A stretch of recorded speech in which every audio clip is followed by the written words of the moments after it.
Welcome, everyone, to the September 4th edition of Systems Lab Live. Very excited to be here with you all today. I'm greeting you all here in this brand new month.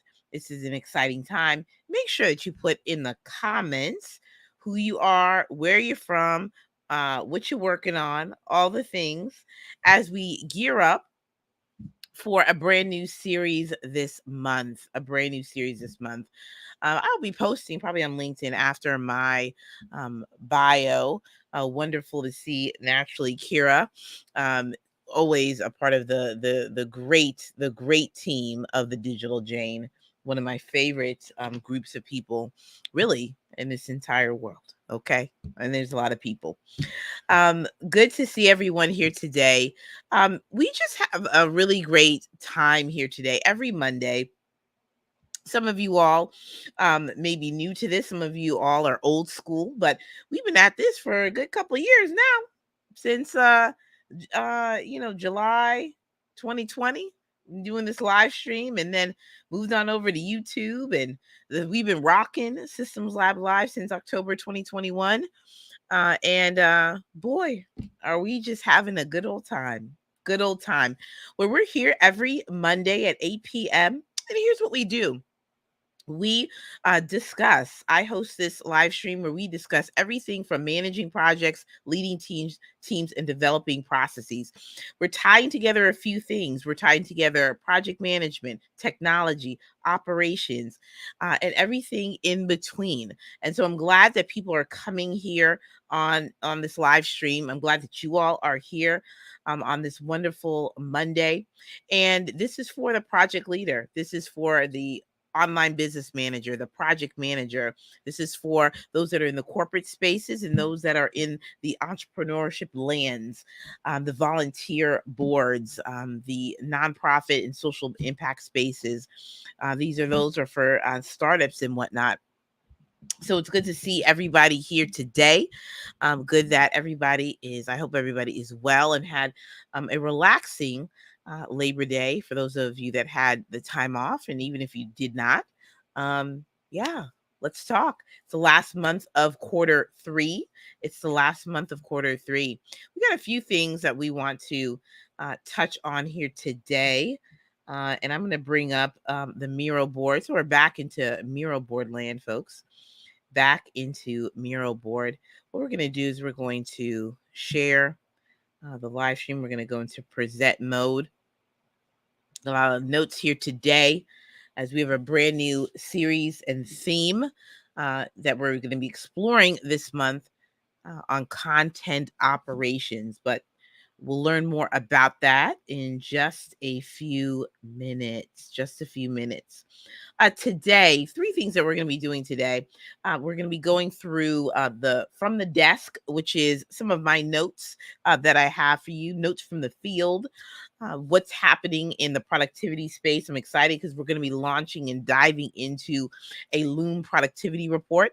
Many of you know I really love a good technology tool that really helps to leverage the process of working and this aspect of the everyday work. And so Loom is such a great tool that you don't feel like as if you have to do synchronous meetings all the time.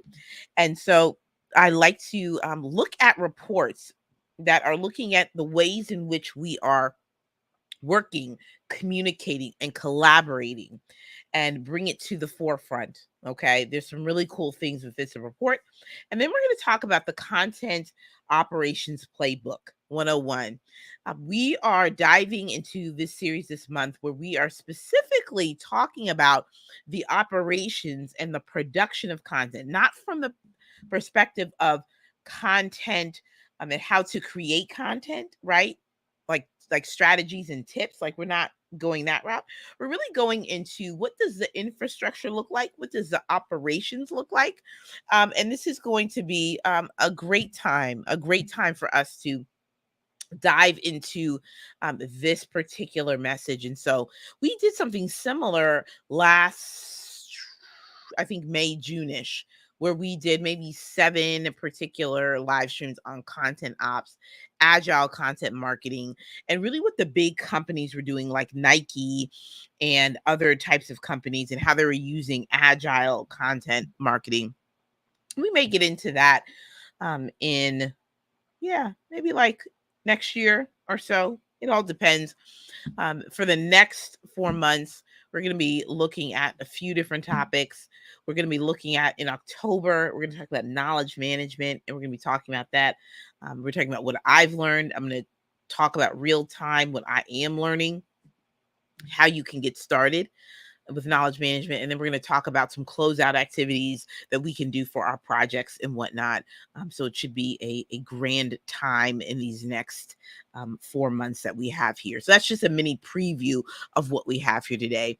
I am live on Instagram. So hello to the Instagram fam, on LinkedIn and on YouTube. Welcome. We'll be interacting in the comments as well. Good to see again everyone here this evening. Anything interesting going on in your lives, y'all, in your lives. I am pleased to also announce, and I'll have some links and things prepared. Uh, I'm pleased to announce that I will be a speaker at Afros and Audio, which is a fifth Afros and Audio. And it's an exciting time to get together with podcasters. I'll be doing a presentation on content workflows. So this is exciting. I'm going to get my post together for tomorrow on the platforms and whatnot. Boy, are we going to have a good old time talking about organization and things. And so it's a bit timely that we're doing this focus for this month.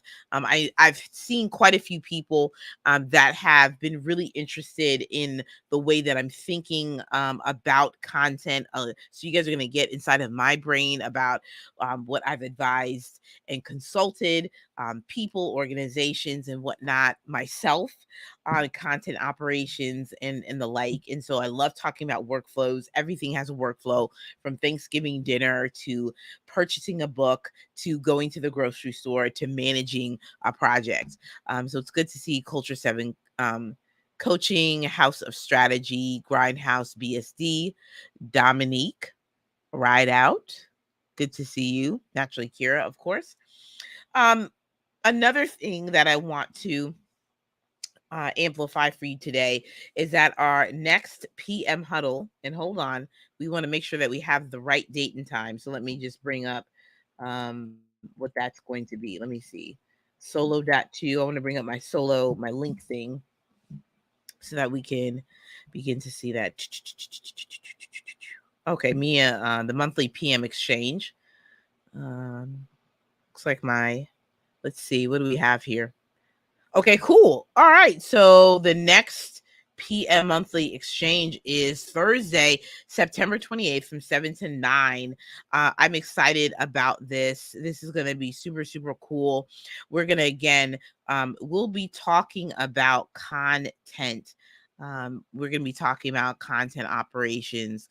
And so I'm going to be talking about that. Let me see this too, y'all. Oh, I said 9:26. Just kidding. Let's change that on the fly so you guys have that in real time. What you want to do is you want to text PM huddle to 626-722-5444. And for those that want and or desire a replay of sorts, they will be available for purchase via a playbook. You'll hear more about the playbook and everything soon and very soon. We'll talk about that, but there will be a PM playbook that will be available for project leaders and those that really want to think about what does it take to be a next gen project leader.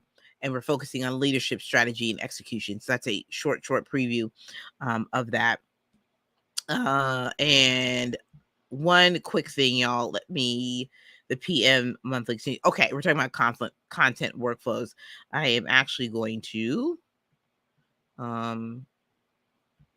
we want to edit the event really quickly. This is the topic we'll be on. content workflows.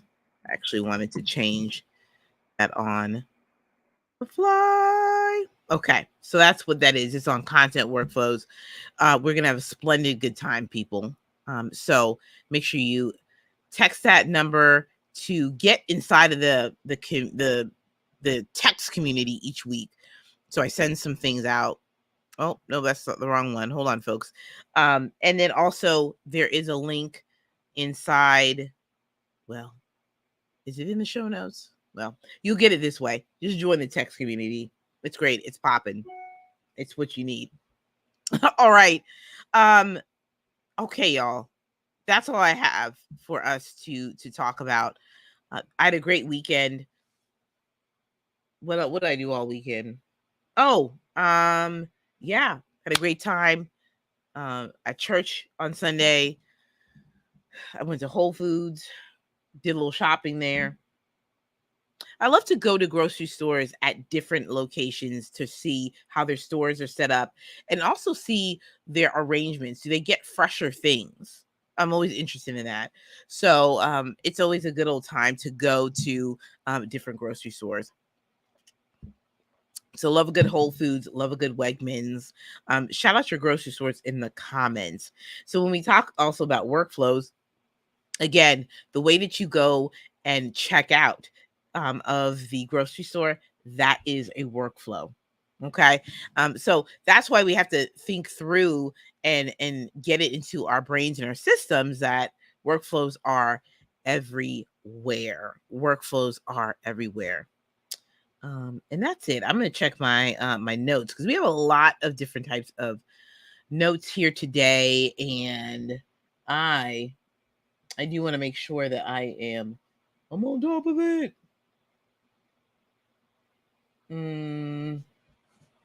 I think we're good to go. All right, the show and tell. We have our Loom report, which I will. Let's look at the Loom report, shall we?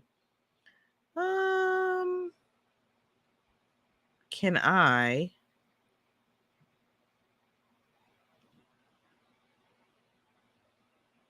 We're going to stop our share. And we're going to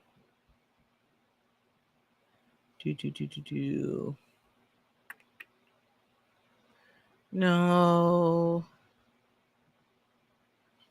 You know what I think we're going to do is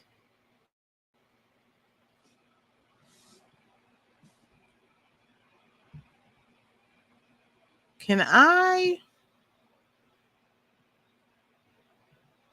hold on 1 second. Can I look at this? I think I can.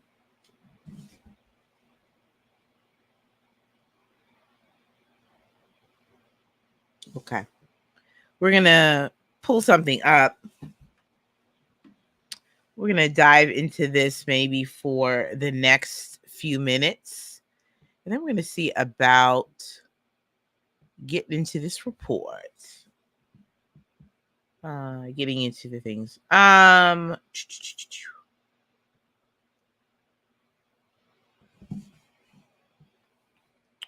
So hold on 1 second, y'all.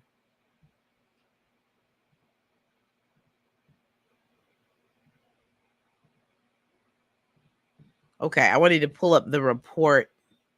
And okay, cool.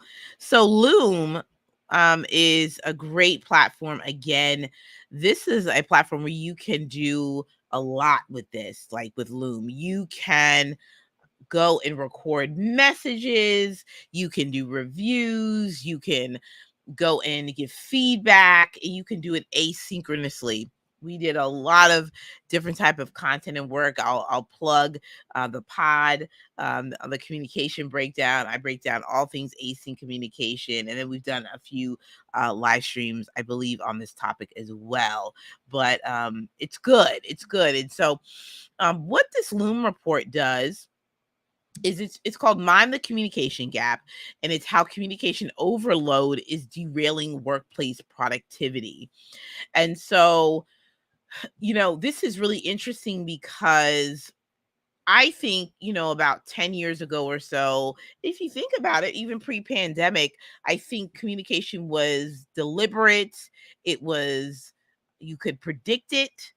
It wasn't necessarily always timely, but, in terms of things being fast paced and fast moved, uh, it wasn't happening necessarily often. Okay. So now, when we kind of think about, the last kind of 5.5 years or so, well, even to some degrees, maybe even 10 years, but definitely the past 5 or so years, there's been a rapid explosion of technology tools, right? From Zoom expanding to Slack to Miro to Whimsical to all sorts of PM tools, lots of upgrades, lots of features, things called blue jeans, all different types of apps that are being used to help us accelerate our communication and in turn accelerate the work. Make sense? I hope it does. Type in the comments. Again, would love to hear your thoughts on, what I'm saying. This is more conversation, right? Definitely always want to hear your feedback. What are you thinking, in terms of what's being presented? So this was an interesting stat. The average worker spends 3 hours and 43 minutes a day communicating, a whopping 252 million combined hours every single day. That talk time is costing businesses over 21 billion per week. Communication is essential to productivity, but balancing it with focused execution time is key. And so I believe that, like, this is so powerful. Communication is essential to productivity, but balancing it with focused execution time is key. And I would absolutely agree. I think being mindful of how we're communicating and how often is key to our success. Okay.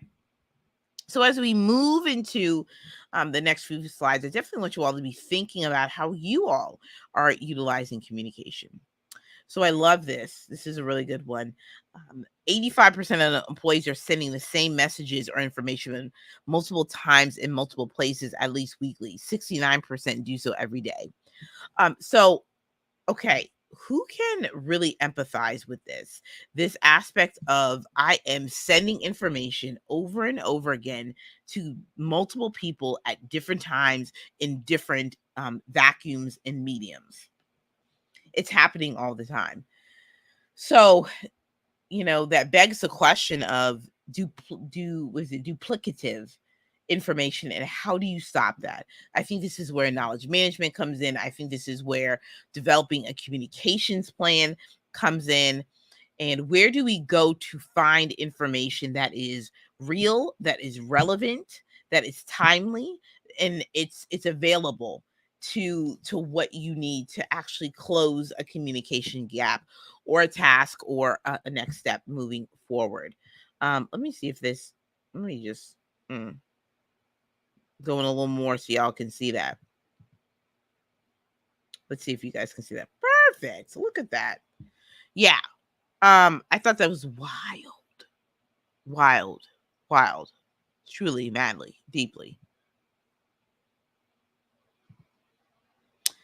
All right. I think this was a really cool quote.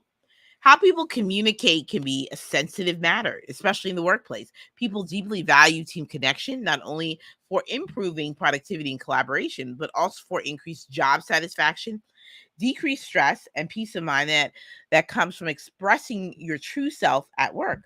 This would be a disservice as a leader to consider the best communication practices for each individual. And what is a way that you can do this efficiently? Let's talk about that. During the PM monthly exchange last month, we talked about the DISC assessment. Oh, I do love that as a tool. Now, granted, I always put this as a preference. It is a tool to be used. It is not who you are. It's not your identity. It is your preference. It is sort of your natural behavior. in the way in which you think and that you work and whatnot. I think it is really cool to use this tool in terms of group projects and things. And we were just asking this question. Um, I want to say this morning when I was with my Avengers team and we were planning something, we've been working something in a while. And one of the friends on the call, one of our esteemed, the professor, as we call him, he went and asked, he was like, what is everybody's disc? And so we started to put, what our things are. So I'm flight attendant and I am a S. So I'm like the stability person and then like the high I. So high energy all the time, 24/7. It's there. And so it's cool. It's cool. And so the S, my stability, and what this means is that it has a great little chapter or a section where it talks about how do you communicate. And I think it is awesome. I just think it is the bee's knees. It is really, truly, madly, deeply a really cool thing. A really, really cool thing. So as we continue on, we just have a few more before we get into the meat and potatoes of today's discussion. I'm a little concerned that we may not finish everything, but we're going to try. Okay, this is another one. Let's see, 21% say that they notice a coworker typing a message and they get annoyed that someone is typing slowly. 78% employees say that when they notice a coworker typing a message, they become unproductive, either stopping on work or waiting to check back every few minutes and able to focus on the task. I mean, what can I say? When I see somebody typing, I do look because I see the thing, that name so-and-so is typing, or the bubble. Lord have mercy. The bubble is everything. The bubble is everything. So-and-so is, yeah. It's like, it's a whole thing. And sometimes I'll go back to a task, especially if you're going to be long. But I'm loquacious, so I always got a lot of stuff to say. A lot of stuff to say all the time. It's never like one or two things. And truth be told, even in my personal life, I will sit there and I will scale back things that I want to say just for the sake of brevity. I know not everybody wants to, participate, okay, in some of all the things that I have to say and do. So, I know I don't make no bones about it, people. You're gonna get some of this loquacious energy. You're gonna get some of this things that I gotta say. I got things that I want to say. I got things I want to say. Yeah. Let's see what else we got next up, folks. All right. We're here for the main event. I love it. Okay. I think we can do this within 30 minutes, y'all. This should be good. And if not, well, I'll probably save the rest for the PM monthly exchange. Oh, perfect solution. Whatever I don't finish, it'll be in the PM monthly exchange. Oh, I'm excited. That was super easy. Okay, let's go. Why are we doing the Content Ops Playbook?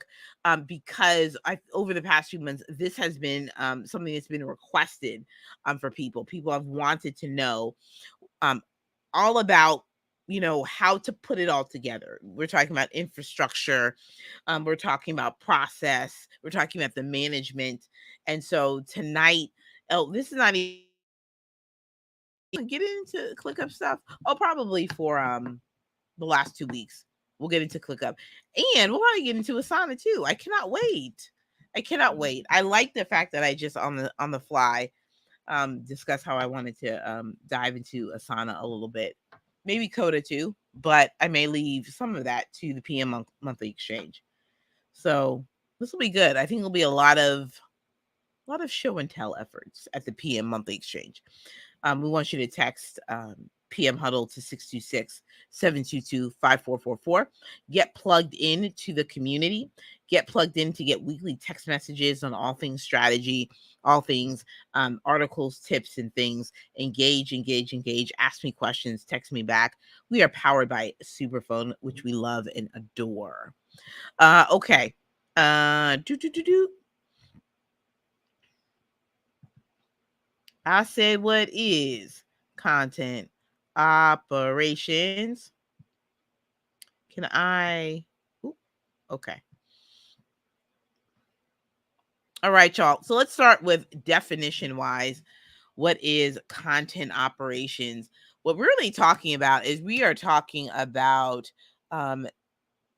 three things. We're talking about three things. We're really talking about the people, the process, and the technology, right? Here's the thing about the ops piece. Your content is a product. That is next week. But let's just do a little preview, right? And with product, there is strategy, there is operations, there are all these entities that kind of support and surround product. Okay. And so, in the development of it. And so, I want you to think through the fact that what you're creating, and this is about getting best practices down early. I don't care if you're a team of one, because you know what? Bloop, this is me. Team of one. This can also work for a team of 2, 3, 4, 5, and 500. Content operations, they're at big companies. They're at Google. They are at Microsoft. They are at shout out to Actively Black.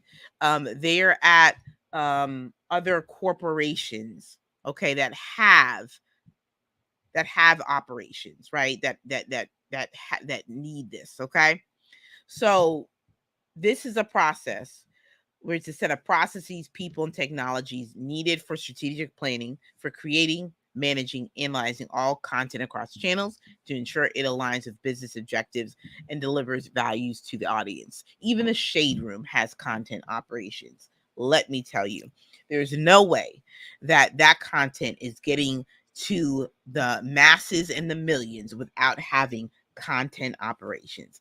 I'm going to tell you right here, right now, this is what I know to be true. Okay? Put a 1 in the chat if you feel me on this. Also, I'd love to know too in the comments, do you have any content ops? You have a process? Do you have a strategy? Do you have technology? What do you have? What do you have? And we're going to talk about the difference between content strategy and operations because it's different. Okay? It is very different. Okay? Let me make sure I got all my notes on here on this. So for big companies like your Nike, the Jordan brand, things like that, content operations affect every unit of the organization, from marketing to research development, to human resources, executives, everybody across the ecosystem. Okay, different departments. Okay,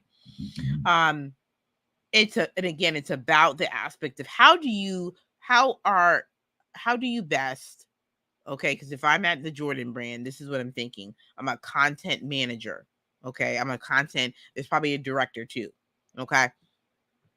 My job is to ensure that there is a streamlined process to handle the amount of content production, to create, to manage, and to disseminate across all of our channels. Okay? It's a huge thing. Okay? Let me see. I was about to look at the Jordan brand right quick.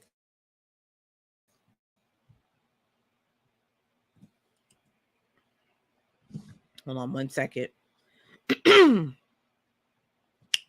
Let me see. I think something's loading. Okay. While it loads,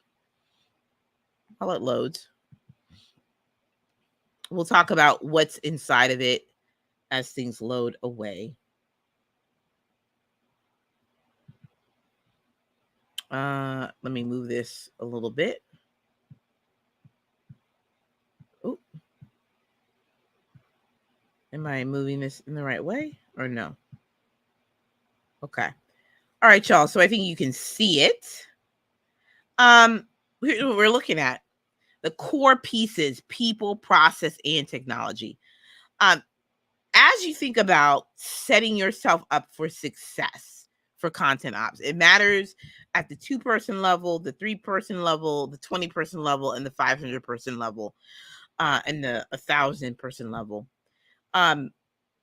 We're talking about identifying who creates the content.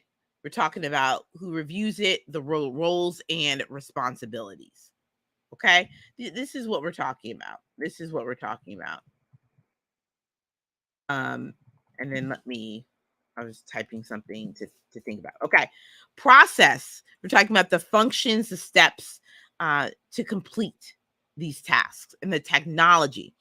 This is the tools and the apps needed to support to produce it. Who here hears me? Who here hears me on this? 3 pieces. This is the people, the process, and the technology. The people, the process, and the technology. All right. I love it. Okay.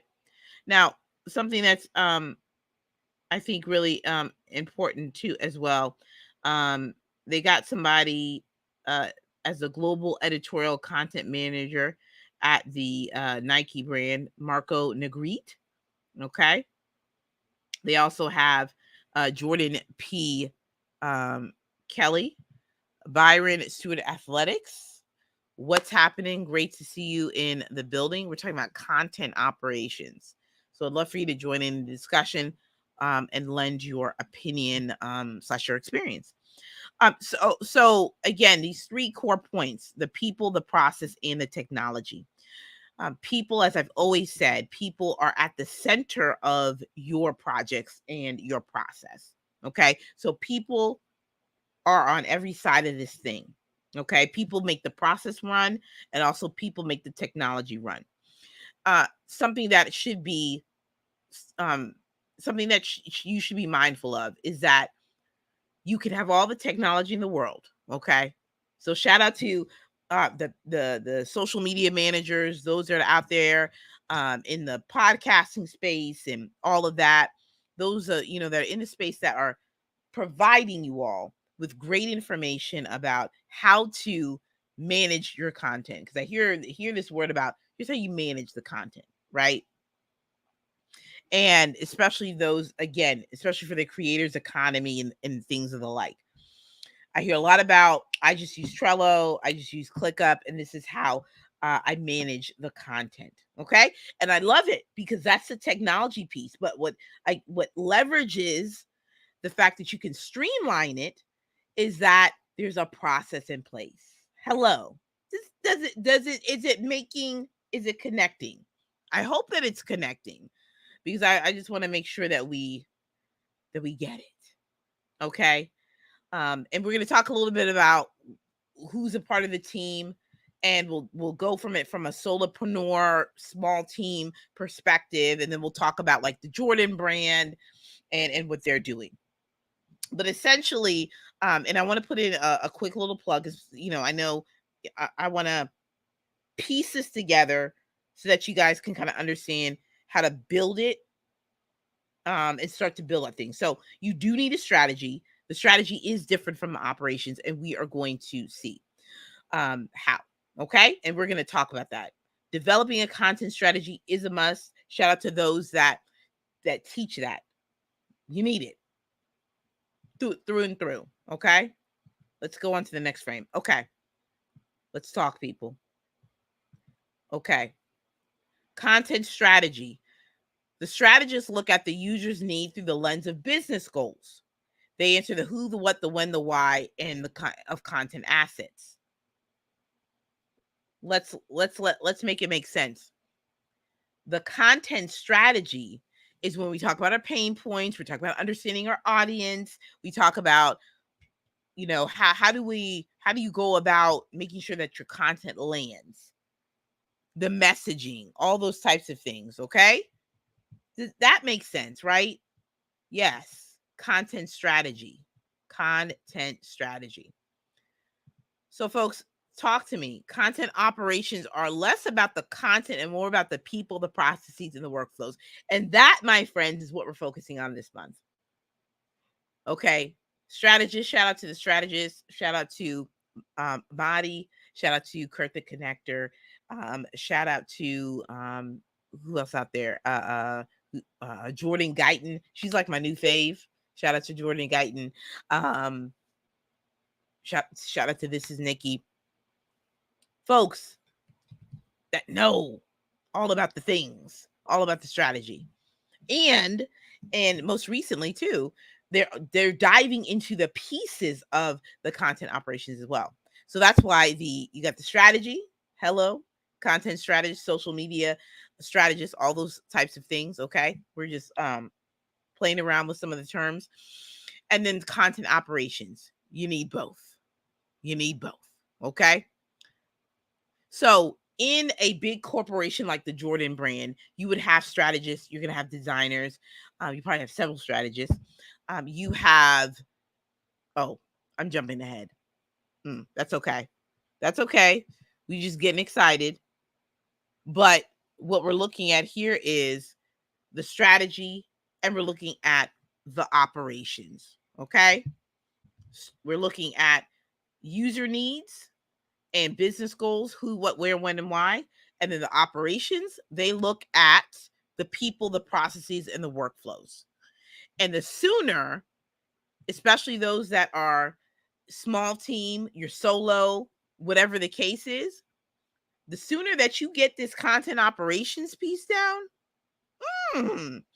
as you grow,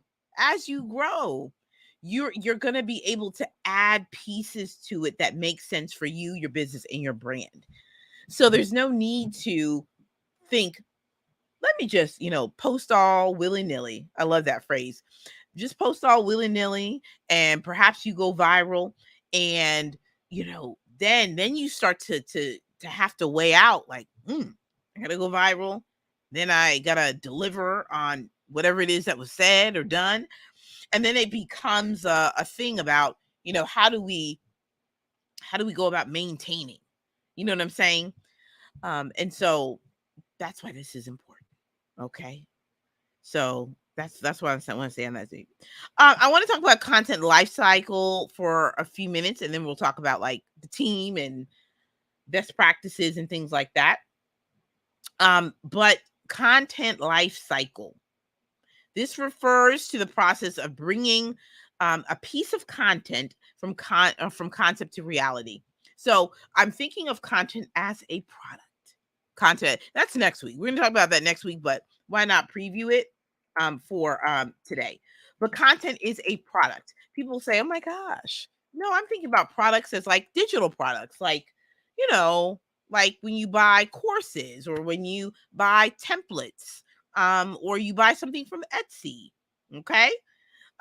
You know, how can content be a product? How? Okay. And I want to let's rock it, y'all. Let's talk a little bit about, like what is a product. Let's bring up that definition, because I do want to make it make sense for you all. I want to really capture this, because I think this is really important. I'm not sure,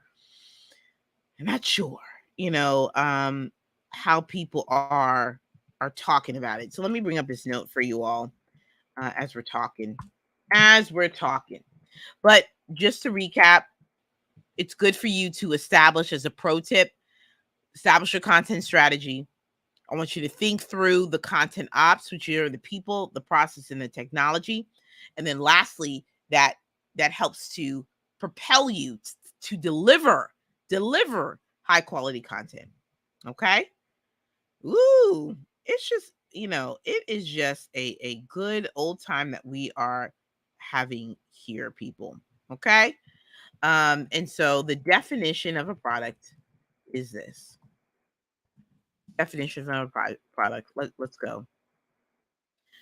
The definition of a product includes, ooh, we're just trying to load some things up here, people. Boop. Okay.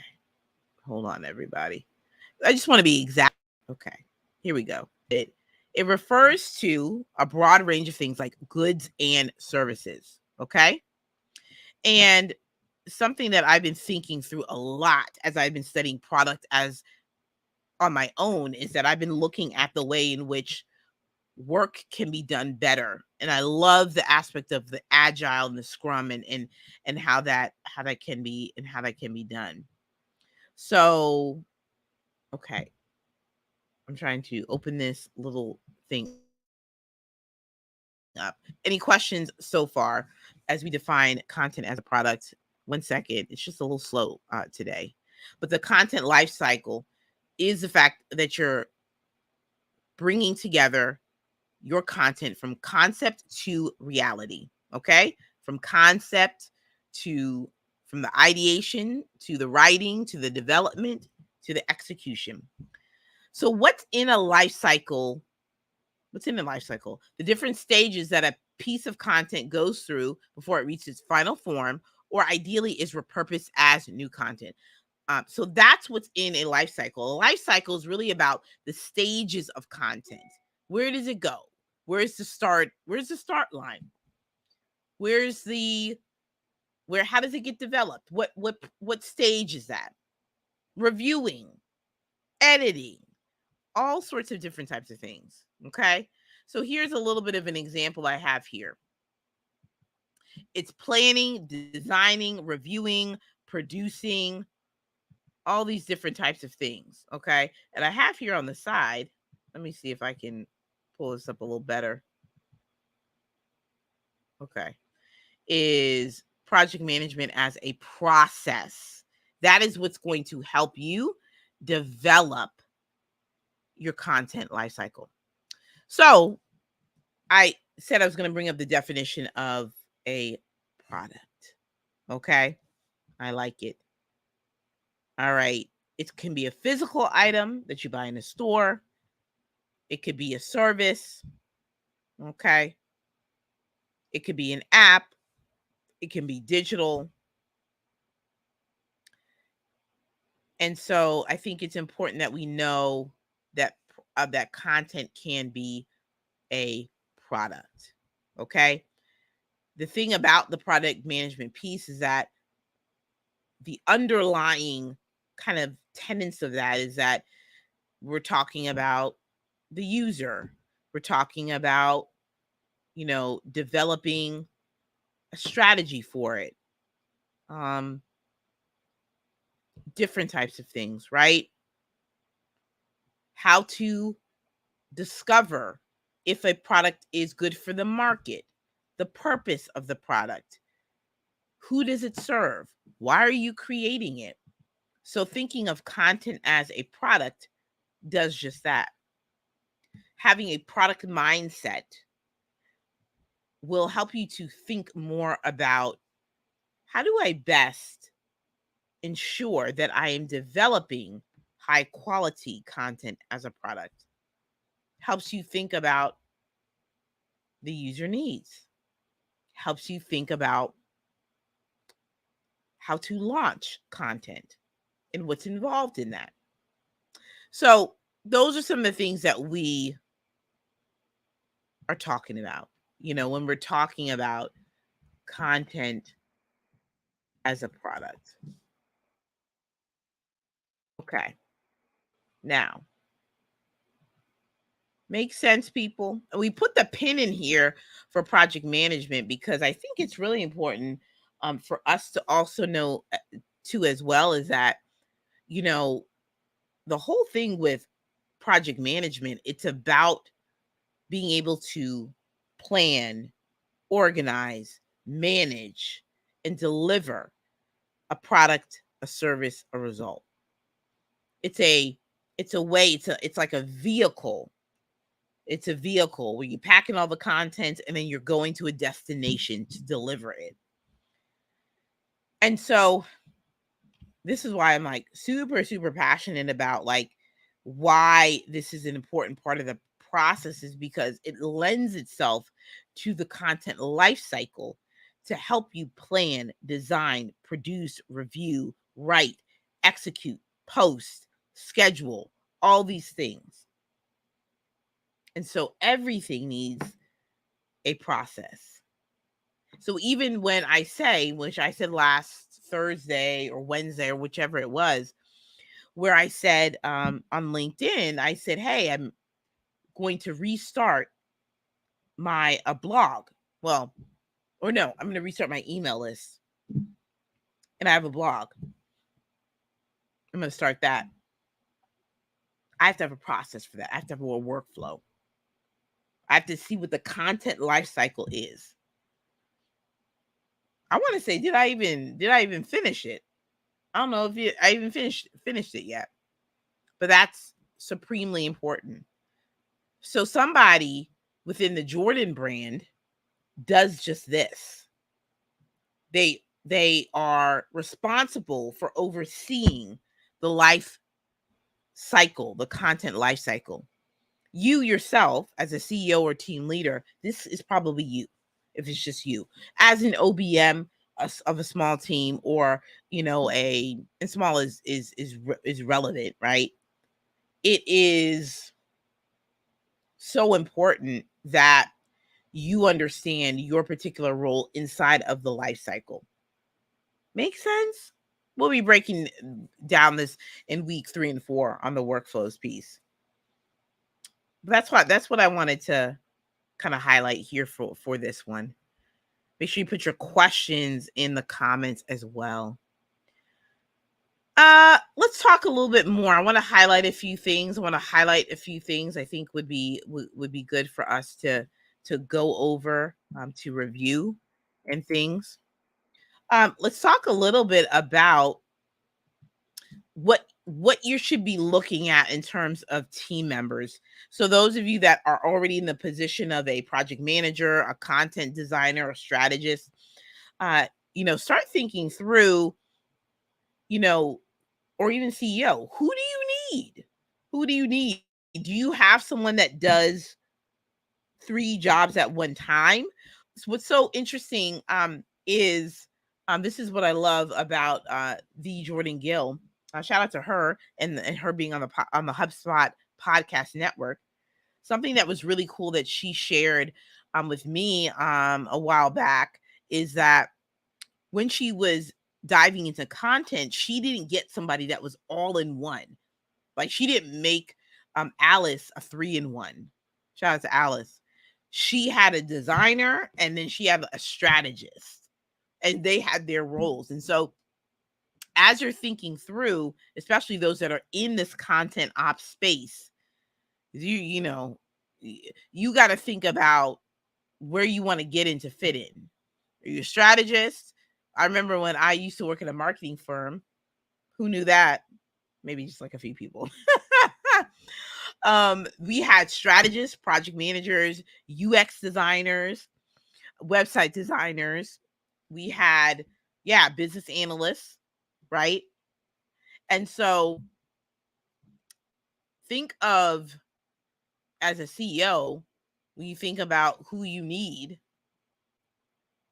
you want to think about those core members, right? You want to start thinking through who those core members are, their roles, their responsibilities, and things like that, right? Another key piece to all this too, I want to talk about audits and measurements. Let's talk about KPIs.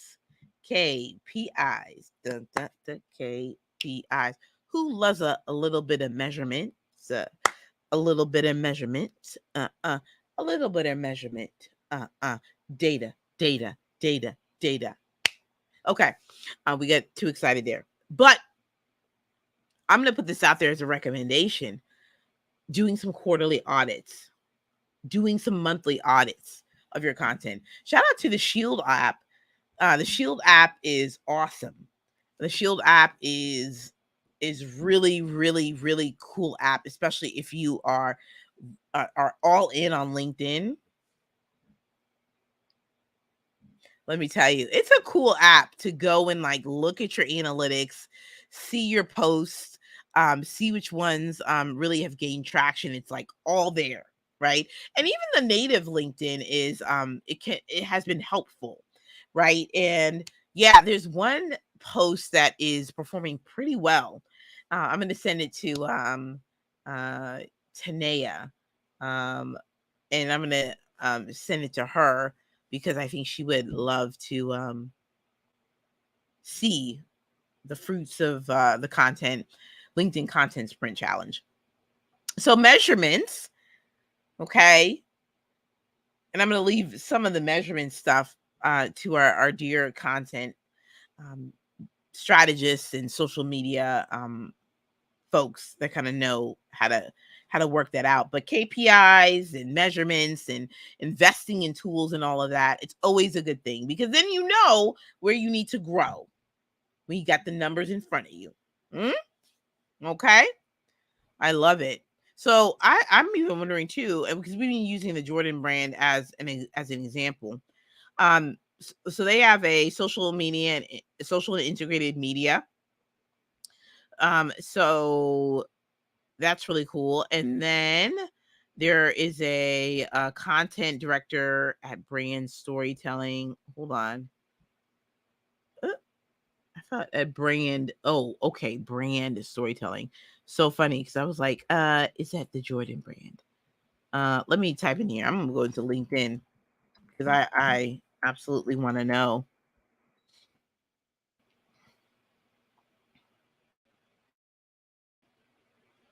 Director of Social and Community Impact.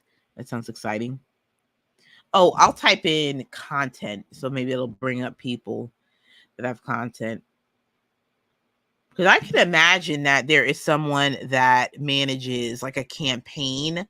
What do they call those people? A campaign person. Let me just okay. Let's see what happens here.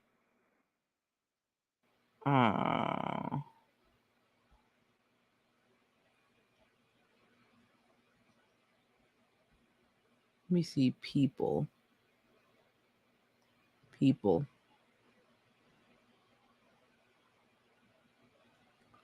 Jordan. Mm.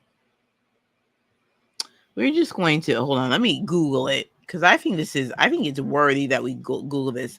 Any questions in the comments? We're having a lot of fun. We'll go into OT a little bit. Jordan brand.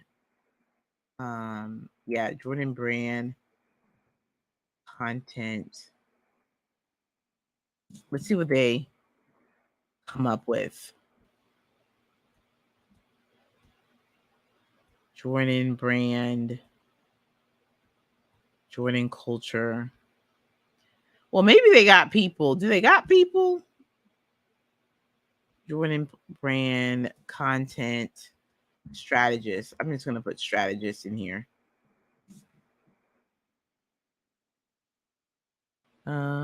Let's see.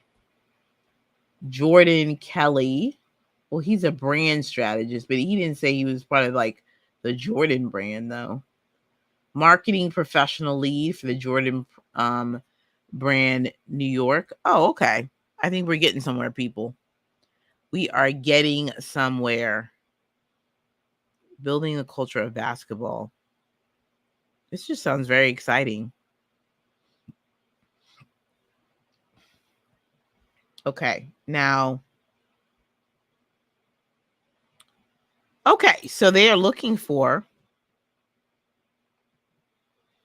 a marketing professional lead. This sounds exciting. For the Jordan brand East. Be a part of the Nike team. Soul, a performance soul. Performance. Okay. Let's see. We're working for a brand marketing professional lead for our Jordan brand in North America, someone who can be a voice of advocate for our consumer, the fearless ones. So, mind you, content as a product. Can we talk about it? Um, that is a great way of why we should be looking at our content as a product. Seeing what we're creating, and then having people in position. I love how Jordan's doing this. Again, I'm just my kind of vantage point. They're looking for somebody who can understand the voice of the customer, understand the needs, translate that into requirements. Hello, Agile. And then being able to produce really cool content. What you're going to be working on: integrated marketing functions, categories, and external agencies to develop and implement plans for Jordan brand across the East Territory with an emphasis on New York. Boom. Let's see. Anything interesting about this? Well, if you see in this job description I am reading, they want 5 years of consumer marketing experience, marketing strategy, implementation, digital marketing, consumer servicing, and then execution. This job will require someone that has the knowledge of like analytics and being able to understand that, as well as having a high degree of insight into strategy. So this is neat. So I say all of that to say, is that when you think about the team and how it's being created, then you want to think more strategically about how to audit your content, which is a process in itself. What does auditing content look like for you? I think that's dependent on what you're measuring. I think that's qualitative and quantitative. And then I want to lean it on to the technology project management piece, where now we're really thinking through more strategically about the apps that we're using, what we're using to schedule, what we're using to manage the content.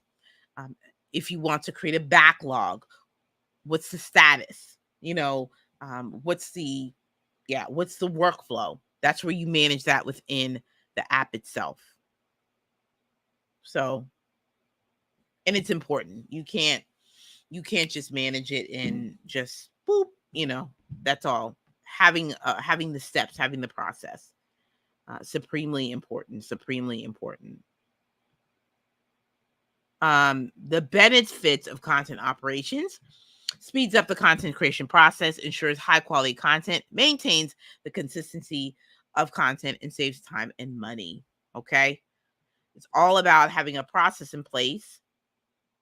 Really helps to speed up what you're producing, makes you be consistent, saves good old time and money. All right.